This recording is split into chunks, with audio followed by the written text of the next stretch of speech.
দিনটা আমরা জন্য এসেছি।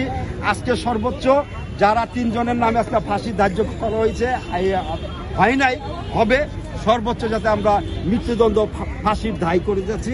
তাই আমি একটা ব্যানারও নিয়ে আসছি শহীদ পরিবারের পক্ষ থেকে, জুলাই যোদ্ধাদের পক্ষ থেকে আমরা সর্বোচ্চ ফাঁসির রায় আমরা চাচ্ছি।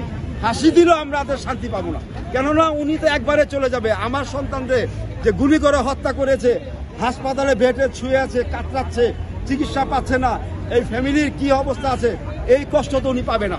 এই কষ্টগুলো ওনারা আইনা ভারতে থাকুক, দিল্লিতে থাকুক, যেখানে থাকুক, আগামীতে যারা পার্লামেন্টে যাবেন, রাষ্ট্রীয় জনগণের ক্ষমতার বলে তারা সবাই মিলে যাতে এই দেশের আপামর জনতার যাতে কাজ করে, তারা যাতে এই দুঃখী পরিবারের পক্ষে থেকে কাজ করে, যারা বেকার যুবক আছে তাদের পক্ষে থেকে কাজ করে, রাষ্ট্র যাতে সুন্দরভাবে আমরা একটা রাষ্ট্র পাই।